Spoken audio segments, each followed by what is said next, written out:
بھائی نوید کا یہاں بھی ہمارے درمیان ہونا بھی باعث برکت رہا ہے، لہٰذا آج آپ سب کی تالیوں میں انہیں خوش آمدید کہتا ہوں کہ آئیں اور خدا کا کلام سنائیں۔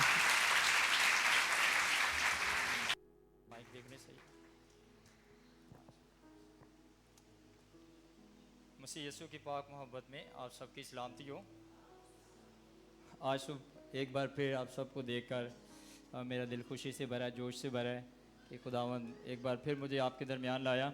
میں خداوند کی شکر گزاری کرتا ہوں آج کے دن کے لیے، موقع کے لیے، خدا کے خادم پاسٹر ضیاء پال کے لیے، ساری لیڈرشپ کے لیے جنہوں نے ایک بار پھر مجھے یہ موقع دیا، آپ کی دعاؤں کے لیے، محبت کے لیے، ہمدردیوں کے لیے جو مجھے گاہے بگاہے پتہ چلتا رہتا ہے، آپ کی فکر کے لیے، جس سبب سے میں سمجھتا ہوں کہ خداوند نے مجھے وہاں پر بھی کامیابی بخشی ہے، میں خداوند کا شکر گزار ہوں۔ آج صبح ہم خداوند کے کلام کی طرف آئیں گے۔ میرے ساتھ اگر آپ نکالیں رومیو کا خط، اس کا 8واں باب،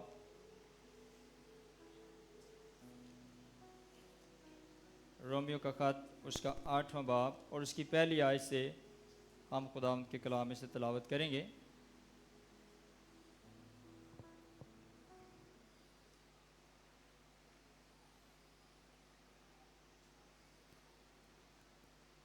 رومیو کا خط اس کا 8واں باب اور اس کی پہلی آیت سے آن ورڈ ہم پڑھیں گے۔ پہلی آیت سے جو لکھا ہے،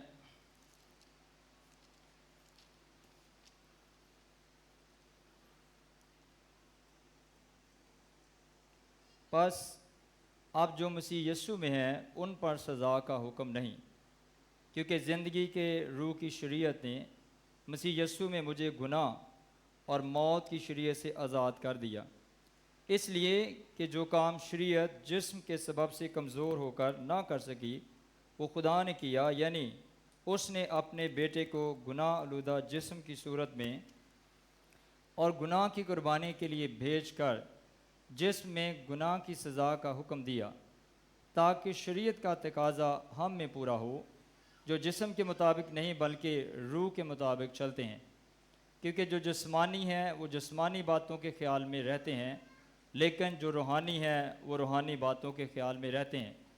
اور جسمانی نیت موت ہے مگر روحانی نیت زندگی اور اطمینان ہے، اس لیے کہ جسمانی نیت خدا کی دشمنی ہے، کیونکہ نہ تو خدا کی شریعت کے تابع ہے نہ ہو سکتی ہے، اور جو جسمانی ہے وہ خدا کو خوش نہیں کر سکتے۔ لیکن تم جسمانی نہیں بلکہ روحانی ہو، بشرطے کہ خدا کا روح تم میں بسا ہوا ہے، مگر جس میں مسیح کا روح نہیں وہ اس کا نہیں۔ اور اگر مسیح تم میں ہے تو بدن تو گناہ کے سبب سے مردہ ہے مگر روح راست بازی کے سبب سے زندہ ہے۔ اور اگر اسی کا روح تم میں بسا ہوا ہے جس نے یسوع کو مردوں میں سے جلایا، تو جس نے مسیح یسوع کو مردوں میں سے جلایا وہ تمہارے فانی بدنوں کو بھی اپنے اس روح کے وسیلے سے زندہ کرے گا جو تم میں بسا ہوا ہے۔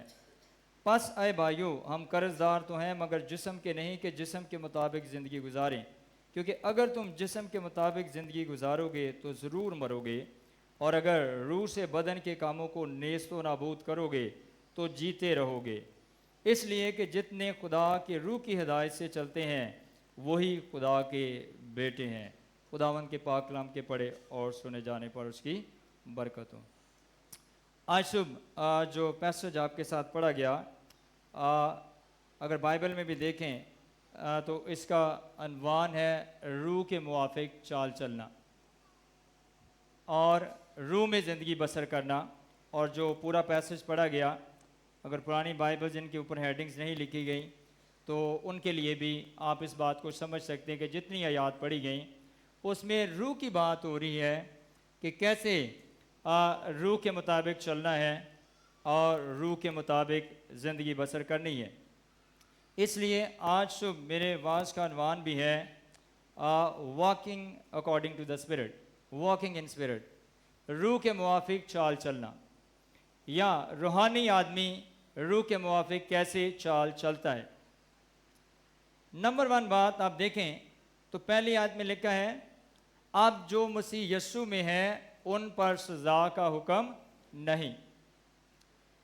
یہ ایک بڑی شکر گزاری کی بات تھی جو پولس لکھتے وقت کہہ رہے ہیں، یہ خدا کے گریس اور فضل کی تصویر ہے، کیونکہ آدم نے جب گناہ کیا تب سے نسل انسانی سزا کے نیچے تھی، وہ انڈر کرس تھی، اور اس کی سزا جو تھی وہ آدم کو ملنی چاہیے تھی، اور اس آدم کو تو وہ سزا ملی کہ وقتی طور پر خدا نے آدم کو باغ عدن سے باہر نکال دیا اور آدم کو کہا کہ تو اپنے خون پسینے کی کمائی کھائے گا۔ بے شک باغ جو تھا اس وقت آدم کے لیے ایک ہیون تھا، بہشت تھا اس کے لیے، لیکن اس کے گناہ اور نافرمانی کی وجہ سے وہ سزا کے نیچے آ گیا، اور تب سے لے کر جب تک مسیح یسوع نہیں آئے تب تک نسل انسانی سزا کے نیچے، گناہ کے نیچے تھی۔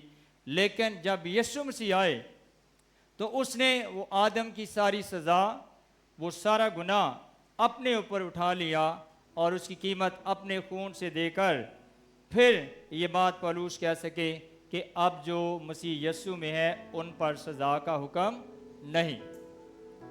لیکن اس کے آگے جو گریک جو ہمارے جس کے اندر بائبل لکھی گئی، یہ ٹرانسلیشن پوری کمپلیٹ نہیں ہے۔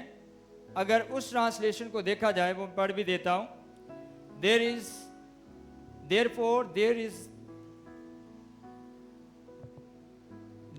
Therefore now no condemnation to them which are in Christ Jesus, who walk not after the flesh but after the Spirit۔ یہ کنگ جیمز ورژن کا گریک ٹرانسلیشن ہے، اور اس میں یہ اضافہ ہے کہ اور جو جسم میں زندگی نہیں بسر کرتے بلکہ روح کے مطابق زندگی بسر کرتے ہیں، ان پر سزا کا حکم نہیں ہے۔ اسی لیے اس پیسج کا جو عنوان ہے وہ بھی یہ ہے کہ روح کے موافق چال چلنا۔ اور پہلی آیت کے اندر بڑی ایک بھید کی بات ہے جو پولس کہتے ہیں، کیونکہ یہ رومن کلچر تھا، یونانی لوگ تھے، یہ بت پرست قومیں تھیں، لیکن اب نئے جب یہ مسیح کے پاس آئے تو انہوں نے اپنی بت پرستی کو چھوڑا، اپنے برے کاموں کو چھوڑا، تو یہ بھی ان پر ایک فضل ہوا، اور اس لیے پولس ان کی حوصلہ افزائی کرواتے ہوئے یہ بات کہتے ہیں کہ اب کسی شریعت اور لا کی بات نہیں ہے، بلکہ یہ خدا کا فضل ہے کہ اب جو مسیح یسوع میں ہے، یعنی پہلے آپ بت پرستی میں تھے لیکن مسیح کے وسیلے سے اب آپ مسیح کے پاس آ گئے ہو، مسیح کے خون اور کفارے پر ایمان لانے کے سبب سے اب آپ اس لعنت کے نیچے، اس سزا کے نیچے نہیں ہیں۔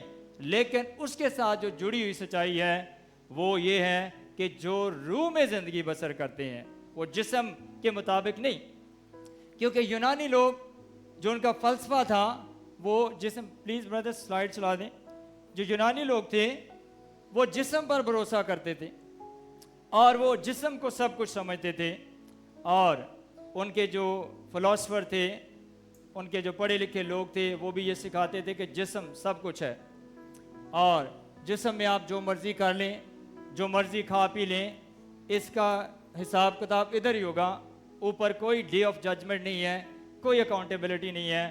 اس لیے پولس ان کو یہ کہتے ہیں کہ اب جو مسیح یسوع میں ہے ان پر سزا کا حکم نہیں ہے۔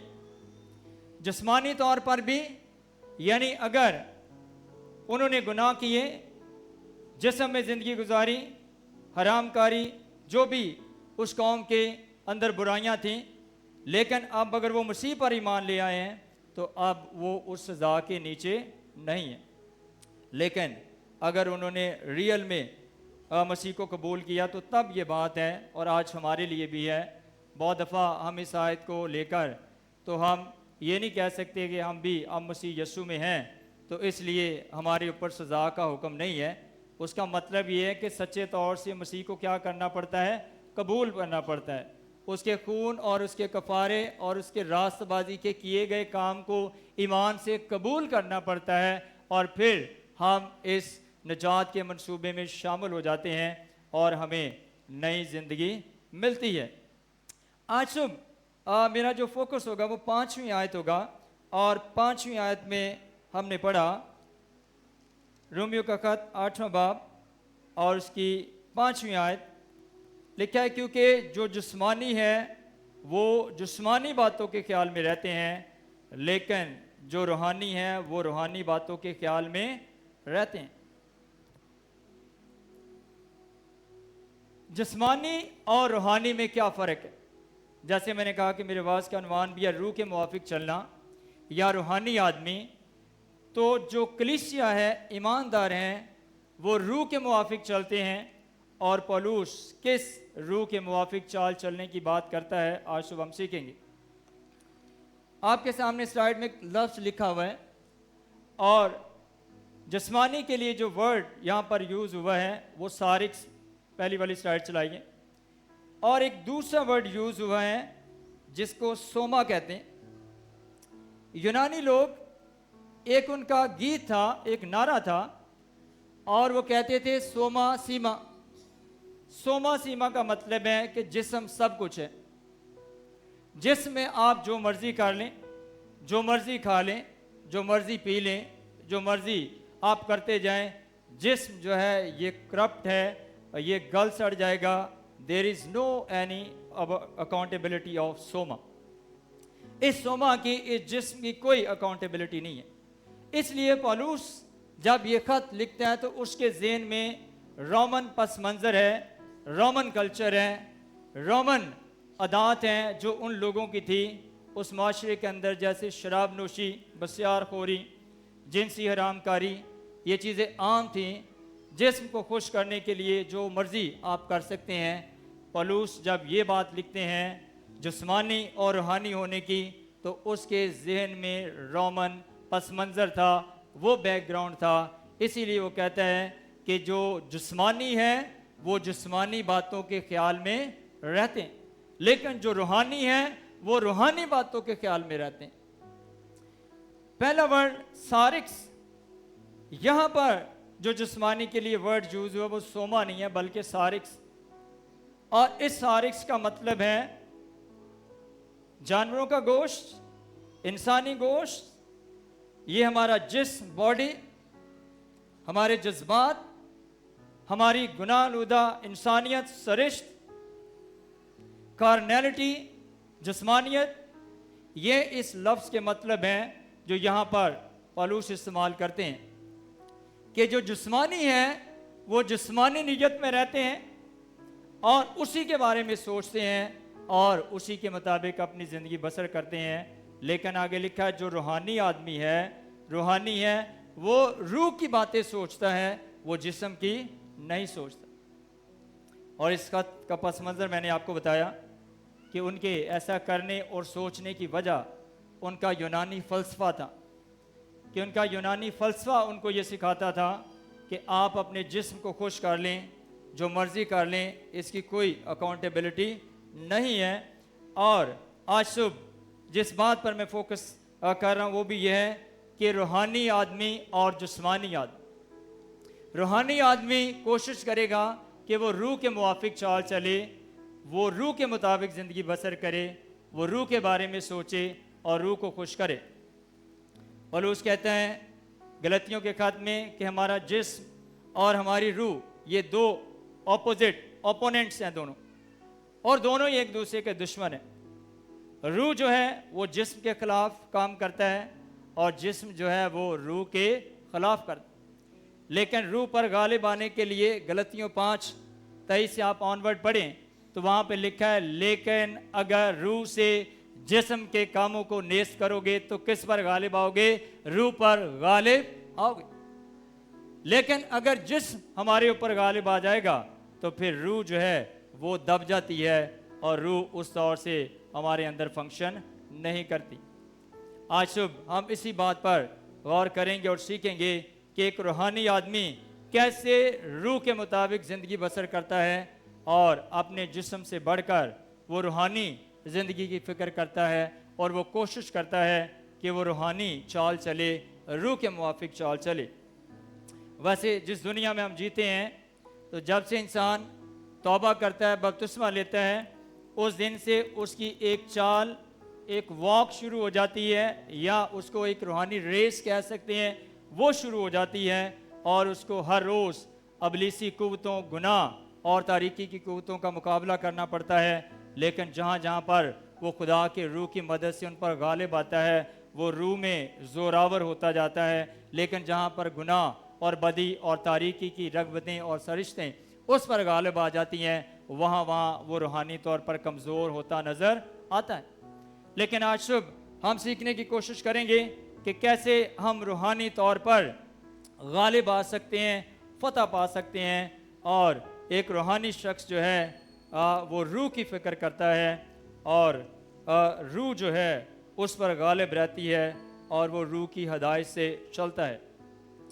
جسمانی کے لیے میں نے ورڈ بتایا سارکس ہیں، لیکن روح کے لیے جو لفظ یوز ہوا پنیوما ہے، جس کو آپ نیوما بھی بولتے ہیں، لیکن آپ پنیوما بھی بول لیں تو غلط نہیں ہوگا۔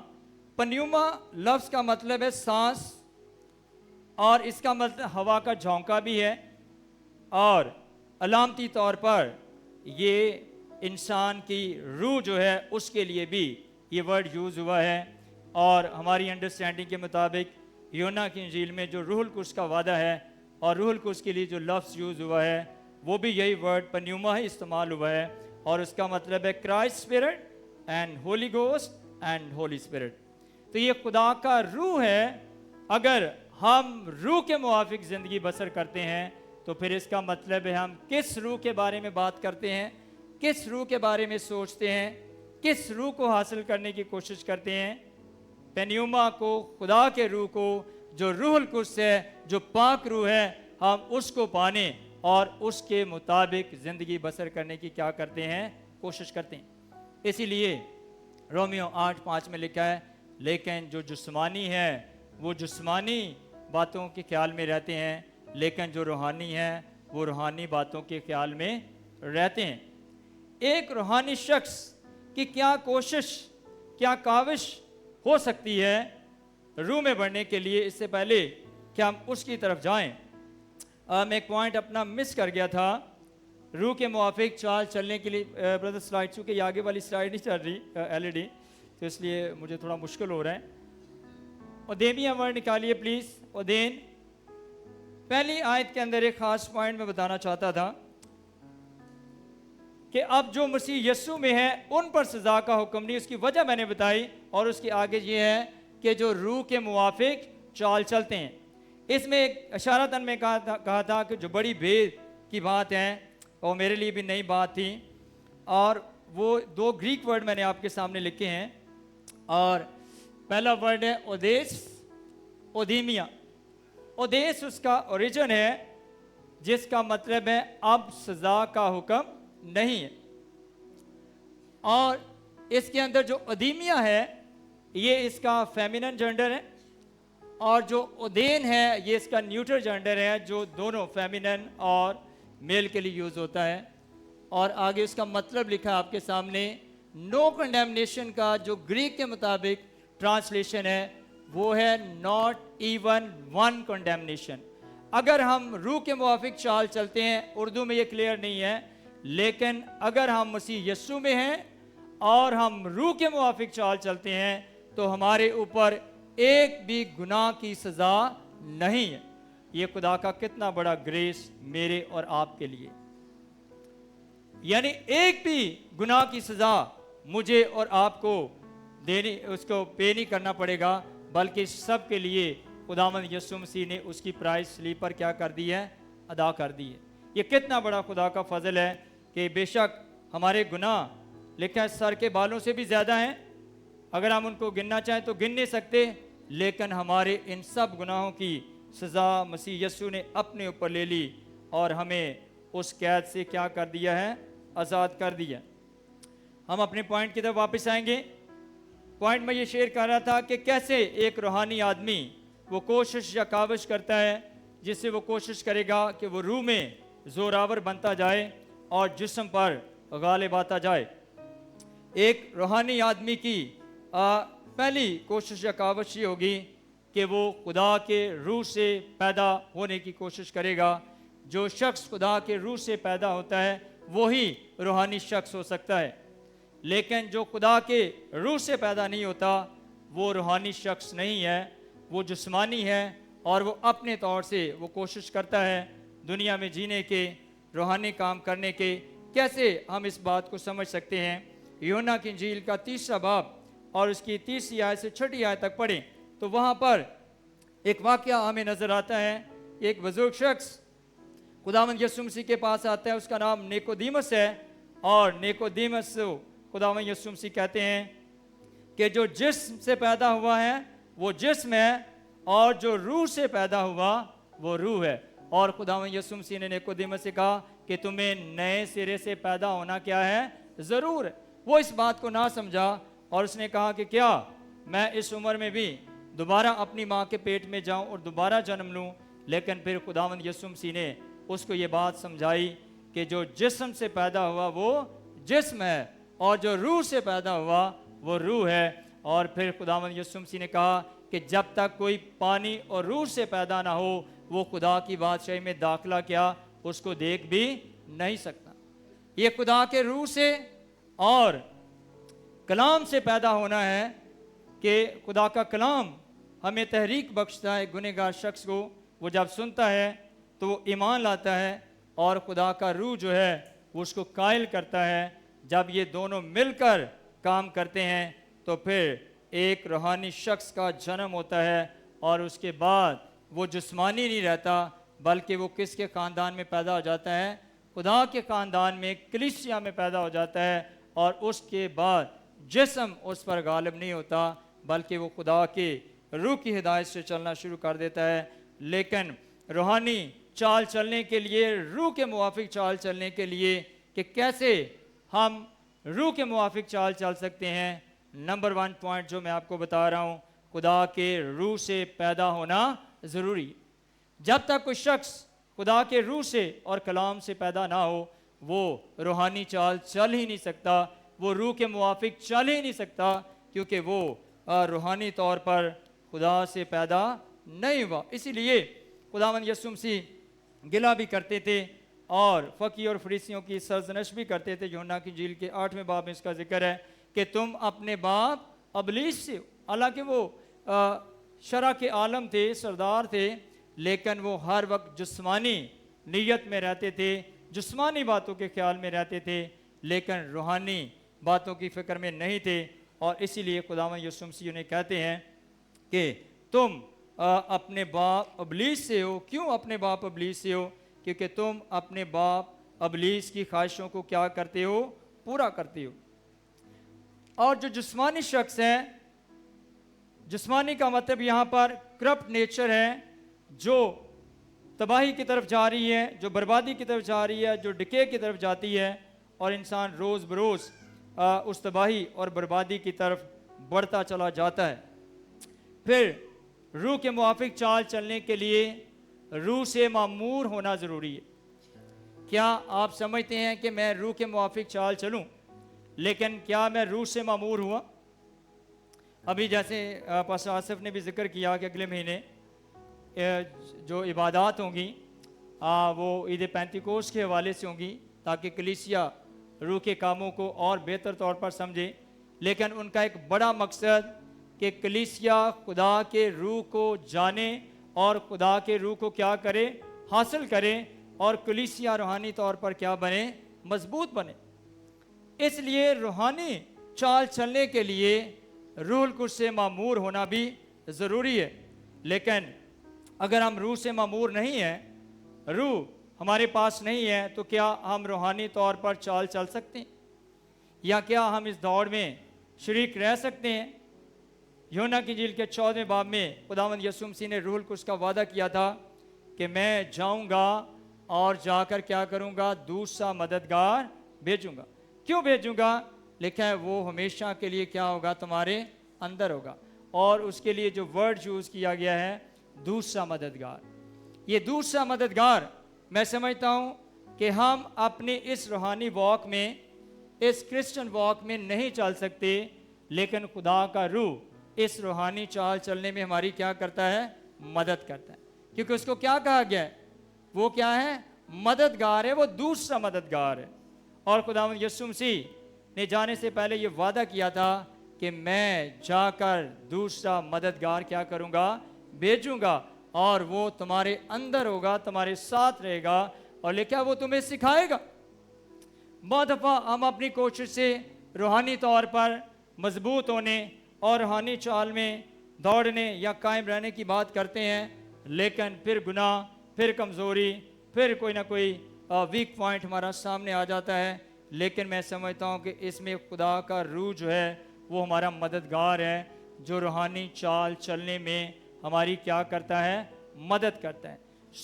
ان عبادات کے اندر میں سمجھتا ہوں کہ آپ کو بھرپور چاہت کے ساتھ خدا کے روح کو حاصل کرنے کی خواہش کے ساتھ آنا چاہیے، خصوصاً وہ لوگ جنہیں پانی کا بپتسمہ لینے کے بعد پاک روح کے بپتسمے نہیں ہوئے، ان کو اس بات کے لیے دعا کرنی چاہیے، کیونکہ ہم یہ روحانی چال جو ہے وہ اپنی طاقت اور اپنی قوت سے لڑ ہی نہیں سکتے، چل ہی نہیں سکتے، کیونکہ پولس یہ بات کہتے ہیں کہ رومیوں کے خط کے 7ویں باب میں کہ جس بدی اور جس کا میں ارادہ نہیں کرتا اس کو میں کر لیتا ہوں، اور جس نیکی اور اچھے کام کے بارے میں میں سوچتا ہوں اس کو میں نہیں کر پاتا۔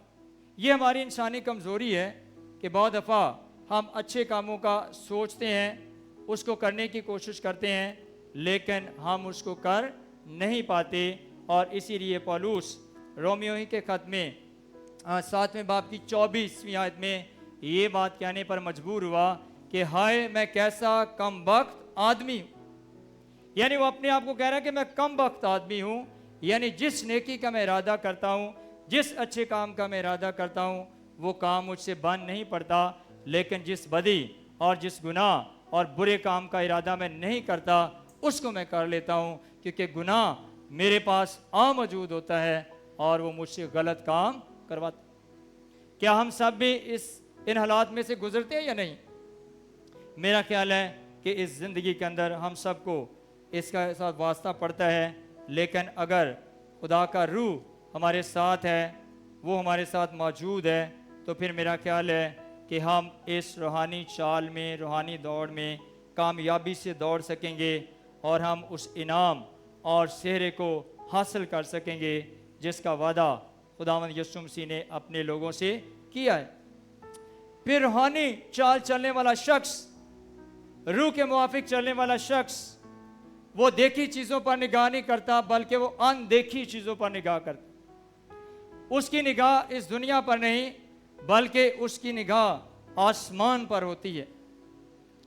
کرنتھیوں کا دوسرا خط اس کا 4واں باب اور اس کی 16ویں آیت پڑھیں تو وہاں پر پولس یہ بات کہتے ہیں، اس لیے ہم ہمت نہیں ہارتے، گو ہماری ظاہری انسانیت زائل ہوتی جاتی ہے، مگر پھر بھی ہماری باطنی انسانیت روز بروز کیا ہوتی جاتی ہے؟ زوراور ہوتی جاتی۔ ظاہری طور پر وہ ان کو سزا ملتی ہے، وہ پرسیکیوشن کا شکار ہے، مسائل کا شکار ہے، اور دنیا انہیں برا سمجھتی ہے، لیکن پولس اس نتیجے پر پہنچتا ہے کیونکہ ان کی نگاہ جو ہے وہ زمین پر نہیں بلکہ آسمان پر ہے، اندیکھی چیزوں پر ہے۔ اور اسی خط کے دوسرا کرنتھیوں کا 4واں باب اور اس کی 18ویں آیت میں پولس اس نتیجے پر پہنچتے ہیں، جس حال میں کہ ہم دیکھی ہوئی چیزوں پر نہیں بلکہ اندیکھی ہوئی چیزوں پر کیا کرتے ہیں؟ نظر کرتے ہیں۔ یعنی ان سارے حالات میں پولس یہ کہہ رہے ہیں کہ ہم دیکھی ہوئی چیزوں پر نہیں بلکہ کن چیزوں پر نگاہ کر رہے ہیں؟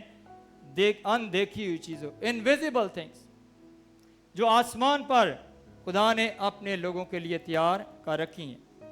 ایک روح سے معمور شخص، ایک روحانی شخص، اس کی نگاہ زمین پر نہیں، دنیا کی نہیں، بلکہ اس کی نگاہ آسمان پر ہے، کیونکہ افسیوں کے خط کے پہلے باب کی 5ویں آیت کے مطابق جو مسیح میں آسمان پر ہمارا رتبہ ہے اس کو پڑھیں، وہاں پہ لکھا اس نے ہمیں بنائے عالم سے پیشتر کس میں چن لیا؟ مسیح میں چن لیا۔ ہم زمانوں سے پہلے بنائے عالم، جتنا بھی ہم پیچھے سوچ لیں، جب سے دنیا بنی، کائنات بنی، اس سے جتنا بھی پیچھے چلے جائیں، اٹرنیٹی میں چلے جائیں، آپ ابدیت میں جائیں، آپ ازلیت میں جائیں، جو بھی سوچ لیں، پولس کہتا ہے کہ یہ ہمارا رتبہ مسیح میں ہماری حیثیت ہے کہ اس نے بنائے عالم سے پیشتر ہمیں کس میں چن لیا ہے؟ مسیح میں چن لیا، اور ہمیں آسمانی مقاموں پر اس نے کیا کر دیا ہے؟ بٹھا دیا۔ یہ مسیحوں کا چرچ کا رتبہ ہے۔ اس لیے اگر ہماری نگاہ صرف زمین کی ہے تو میں سمجھتا ہوں پھر یہ ہم خود غلطی پر ہوں گے، اور ہمیں سوچنے کی ضرورت ہے کہ ہماری نگاہ جو ہے وہ آسمان پر ہونی چاہیے۔ اس ناظر میں ایک حوالہ میرے ساتھ نکالیے کہ روح کے موافق چال چلنے کے لیے روحانی آدمی کی نگاہ زمین نہیں بلکہ آسمان ہے، اور وہ چیزیں ہیں جو آسمانی مقاموں پر ہیں۔ پطرس کا پہلا خط، پہلا باب، اور اس کی 3 آیت سے 5 آیت تک اگر آپ دیکھیں،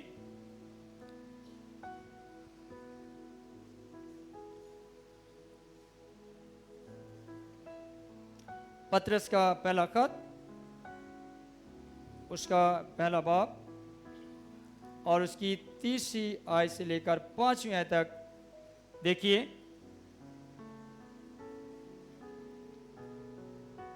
وہاں پر پولس یہ بات کہتے ہیں کہ یسوع مسیح کے مردوں میں سے جی اٹھنے کے باعث اپنی بڑی رحمت سے ہمیں زندہ امید کے لیے نئے سرے سے پیدا کیا، اور آگے 4 آیت میں لکھا ہے تاکہ ایک غیر فانی اور بے داغ اور لازوال میراث کو کیا کریں؟ حاصل کریں، جو آسمان پر ہمارے لیے کیا ہے؟ محفوظ ہے، یعنی قائم ہے۔ یعنی خدا نے ہمارے لیے آسمان پر اس کو کیا کر رکھا ہے؟ محفوظ کر رکھا ہے۔ مسیح یسوع کے مردوں میں سے جی اٹھنے کے باعث اپنی بڑی رحمت سے ہمیں زندہ امید کے لیے کس سے پیدا کیا ہے؟ نئے سرے سے پیدا کیا۔ کیوں نئے سرے سے پیدا ہوئے؟ تاکہ ایک بے داغ، غیر فانی اور لازوال میراث کو حاصل کریں۔ یہ وہ میراث ہے جس کا میں ذکر کر رہا ہوں کہ ایک روحانی شخص، اس کی نگاہ اس میراث پر نہیں۔ بہت دفعہ زمین پر ہمارے کتنے اثاثے ہیں، کتنا بینک بیلنس ہے، کتنی پراپرٹی ہے، آنے والے سالوں میں ہمارا کیا بنے گا، ہماری نگاہ اس زمین پر ہی ہوتی ہے۔ لیکن میں سمجھتا ہوں کہ ایک مسیح کی نگاہ اس زمین سے ہٹ کر اس غیر فانی، لازوال اور بے داغ میراث کی طرف ہونی چاہیے، جس کے لیے آسمان پر مسیح نے ہمارے لیے اس کو کیا کیا ہوا ہے؟ محفوظ کیا۔ لیکن ہم اس دنیا کی فکر میں رہتے ہیں اور اپنا وقت برباد کرتے ہیں، اور روحانی طور پر شاید ہم اس طور پر مضبوط نہیں ہوتے۔ لیکن اگر ہم چاہتے ہیں کہ ہم اور زیادہ روحانی طور پر مضبوط ہوں تو پھر ہمیں اس میراث اور اس دولت کو حاصل کرنے کی ضرورت ہے۔ ایک روحانی آدمی، روح کے موافق چال چلنے والا شخص روز بروز خدا کے بیٹے کی مانند بنتا جاتا ہے۔ یہ بھی اس کی نشانی۔ کوئی یہ شخص کہہ نہیں سکتا کہ میں روح کے موافق چلتا ہوں لیکن اس کی چال ٹیڑھی ہو، اس کے کام ابلیس کے ہوں، وہ ایماندار بھی ہے اور ایماندار کے ساتھ وہ گنہگار بھی ہے۔ ایسا نہیں ہو سکتا۔ ایک روحانی شخص، ایک روح کے موافق چلنے والا شخص روز بروز خدا کے بیٹے کی مانند بنتا جاتا ہے۔ یہ ہماری کہہ لیں کہ اس کو تھیولوجی کی دنیا میں سینکٹیفیکیشن کہتے ہیں۔ سینکٹیفائی، سینکٹیفیکیشن کیا ہے؟ اس کا اردو ترجمہ تقدیس ہے۔ یعنی روز بروز ہم پاک ہوتے جاتے ہیں، ہم دھلتے جاتے ہیں، کیونکہ جس دن ہم توبہ کرتے ہیں، ہم مسیح کو قبول کرتے ہیں، فوراً سے ہم پاک صاف نہیں ہو جاتے۔ ہماری ایک روحانی واک، ایک کرسچن واک، ایک کرسچن ریس شروع ہو جاتی ہے۔ پہلے سال میں، پہلے مہینے میں ہم ایک بچے کی مانند ہوتے ہیں، لیکن آہستہ آہستہ 1 مہینہ گزرا، 2 مہینے گزرے، 3 مہینے گزرے، آہستہ آہستہ ہمارا روحانی قد جو ہے وہ بڑھنا شروع ہوتا ہے۔ لیکن کیا ہو سکتا ہے کہ بہت سارے لوگ 15-20 سال گزر جانے کے بعد بھی وہاں پر ہی رکے ہوں؟ تو کیا ہم کہہ سکتے ہیں کہ یہ شخص واقعہ ہی روحانی چال چل رہا ہے، یا اس کی روحانی چال جو وہ سلو ڈاؤن ہو گئی ہے، یا رک گئی ہے، یا اس واک میں وہ بیک سلائیڈر ہو گیا ہے؟ بہت سارے لوگ بیک سلائیڈر ہو جاتے ہیں، اور اس سے کہ وہ خدا کے بیٹے کی مانند بنے، وہ دنیا کی مانند بنتے جاتے ہیں۔ گناہ اور تاریکی کے کام ان کی زندگی میں آنا شروع ہو جاتے ہیں۔ رومیو 8:29 میں لکھا ہے، کیونکہ